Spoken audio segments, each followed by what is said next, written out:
Cette réponse me fait rire. C'est comme l'autre qui a dit, euh, c'est faux. D'abord, la première chose de savoir, c'est quoi le péché? C'est quoi le péché? Le péché, c'est pas ce que tu penses. Ce que tu penses être le péché est la conséquence du péché. Parce que dans le jardin d'Éden, Adam et Ève n'ont pas mangé le fruit. Ce qui a poussé Dieu de les mettre dehors du jardin d'Éden, c'était la désobéissance à l'ordre que Dieu leur avait donné de dire, cet arbre-là, vous ne mangerez pas de ses fruits. Et ils ont désobéi à la parole de Dieu, ils ont fait ce que le diable a demandé de faire et ils ont été bannis. Donc, qu'est-ce que je veux d'abord dire par là? Pourquoi le péché ne peut pas t'emmener en enfer? Je vais t'expliquer. Je voulais faire un short, mais je me dis que c'est mieux que je fasse une vidéo pour que tu puisses comprendre un peu de quoi je parle. Alors, premièrement, on va aller dans Jean chapitre 1, verset 29. La parole de Dieu nous dit, le lendemain, il vit Jésus venant à lui et il dit, voici l'agneau de Dieu qui ôte le péché du monde. Qui ôte le péché du monde. Pourquoi le péché du monde? Jésus nous l'explique dans Jean chapitre 8. On va lire à partir du verset 42.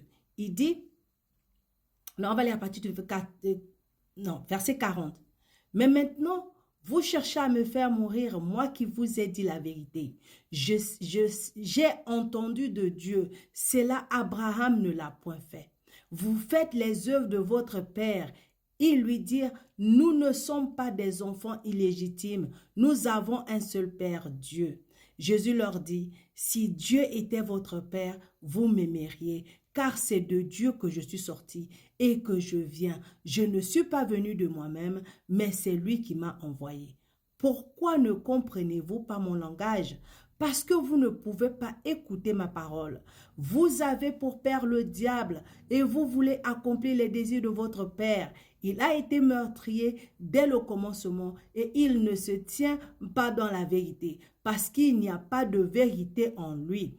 Lorsqu'il profère le mensonge, il parle de son propre fond, car il est menteur et le père du mensonge.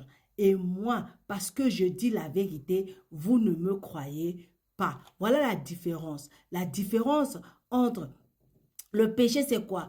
Le péché, c'est la désobéissance à la vérité de la parole de Dieu. C'est pourquoi nous, enfants de Dieu, nous sommes appelés à marcher par la foi et non par la vue. Pourquoi par la foi? Parce que nous marchons sur la base de ce que nous connaissons, sur la base de notre connaissance, pas sur la base de ce qu'on ressent ou sur la base de ce qu'on entend ou ce qu'on voit. Non, sur la base de ce que nous connaissons. C'est pourquoi Jésus dit que vous connaîtrez la vérité et la vérité vous délivrera. La vérité vous affranchira. Pourquoi la vérité t'affranchit? Parce que la vérité t'apporte la connaissance sur laquelle tu peux te baser pour marcher comme Dieu veut que tu marches. Je l'explique. Les gens sont encore confondus par le péché parce que les enfants de Dieu qui sont nés de nouveau en Christ essaient de vivre encore comme sous la loi. Mais nous ne sommes plus sous la loi, nous sommes sous la grâce. C'est pourquoi Galates chapitre 5, là on va lire à partir du verset 15, nous dit, non, on va lire à partir du verset 13. Frères, vous avez été appelés à la liberté. Seulement, ne faites pas de cette liberté un prétexte de vivre selon la chair. Donc, vivre selon la chair, c'est la base, c'est comment on appelle ça? C'est un effet secondaire de la désobéissance à la parole de Dieu. Je m'explique. Mais rendez-vous par la chair serviteurs les uns des autres, car toute la loi est accomplie dans une seule parole. Toute la loi, donc de Genèse à Malachie, c'est accompli dans une seule parole. Tu aimeras ton prochain comme toi-même. Quand tu t'aimes toi-même, tu aimes Dieu de tout ton cœur, de toutes tes forces, de toute ton âme, de tout ton cœur. Comment tu aimes Dieu? Tu crains la parole de Dieu. Tu mets en pratique sa parole. Tu marches par la foi. Parce que tu marches par la foi, tu fais la volonté de ton Père. Quand tu désobéis à la parole de Dieu, tu marches selon le diable. C'est là où tu marches dans la chair. C'est là où tu vois les conséquences de la chair. Voilà maintenant. On va voir maintenant. Verset 17 dit, car la chair a des désirs contraires à ceux de l'esprit et l'esprit en a de contraires à ceux de la chair. Ils sont opposés entre eux afin que vous ne fassiez point ce que vous voudriez. C'est ce que tu fais quand tu... Je prends un exemple. Quand la parole de Dieu te dit, il dit, ne te venge pas, petit enfant, car à moi la vengeance, à moi la rétribution. Et toi, tu vas te venger, tu désobéis à la parole de Dieu. Mais cette désobéissance-là, c'est simplement parce que tu ne connais pas la vérité. Parce que quand tu connais la vérité, tu ne vas plus agir ainsi. Tu vas agir selon la parole de Dieu. C'est pourquoi la parole de Dieu nous dit que mon peuple meurt par manque de connaissance. C'est le manque de connaissance qui t'amène en enfer. C'est le manque de connaissance qui t'éloigne de Dieu. C'est le manque de connaissance qui t'amène à la mort spirituelle. C'est pas le péché. Alors, verset 19, voilà les œuvres de la chair. Donc, lorsque tu désobéis, voilà comment tu te comportes.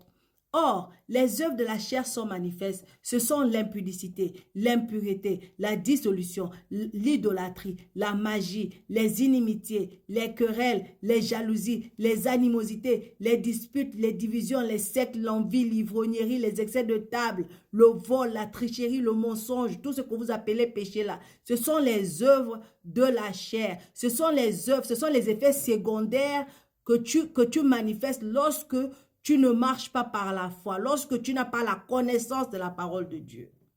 Maintenant, lorsque tu as la connaissance et que tu mets en pratique la parole de Dieu et que tu sais que tu ne peux pas mourir et que tu sais que Jésus-Christ est en toi et que tu sais que Jésus-Christ en toi est la victoire, voilà les conséquences qui vont maintenant se manifester dans ta vie. Mais le fruit de l'esprit, c'est l'amour, la joie, la paix, la patience, la bonté, la bénignité, la fidélité, la douceur, la tempérance. La loi n'est pas contre ces choses. Ceux qui sont à Jésus ont crucifié la chair et ses passions et ses désirs. Si nous vivons par l'esprit, marchons aussi par l'esprit. Ne cherchons pas une vaine gloire en nous provoquant les uns les autres, en nous portant envie les uns les autres. Nous sommes les enfants de Dieu. Le péché n'est plus sur nous. Jésus est venu anéantir le péché. Le péché là, c'était la désobéissance que Adam et Ève avaient fait dans le jardin d'Éden. Jésus est venu payer le prix de ce péché-là pour que nous, enfants de Dieu, nous soyons libres aujourd'hui.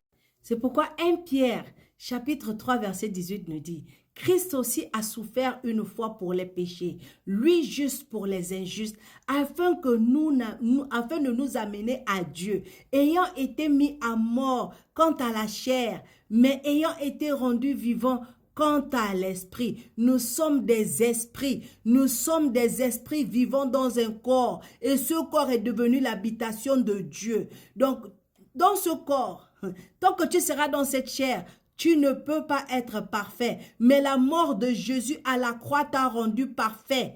Parce que Christ a payé pour toi une bonne fois pour toutes. C'est pourquoi 1 Corinthiens chapitre 6 verset 20 dit, car vous avez été rachetés à un grand prix. Glorifiez donc Dieu dans votre corps et dans votre esprit qui appartiennent à Dieu. Ton corps et ton esprit appartiennent à Dieu.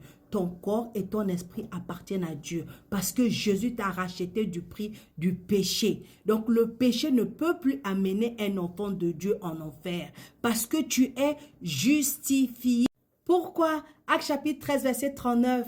Est-ce que quiconque croit est justifié par la loi et toutes les choses dont vous ne pouviez être justifié par la loi de Moïse? Tu ne peux pas te justifier toi-même. Tu ne pourras jamais être juste dans le corps. Mais Jésus t'a rendu juste. Jésus t'a réconcilié avec Dieu. Marche par la foi. Crois à ce qu'il a fait à la croix pour toi. Et ta vie sera meilleure. Et tu verras, tu seras délivré. Et tu seras éclairé. Vous connaîtrez la vérité et la vérité vous affranchira.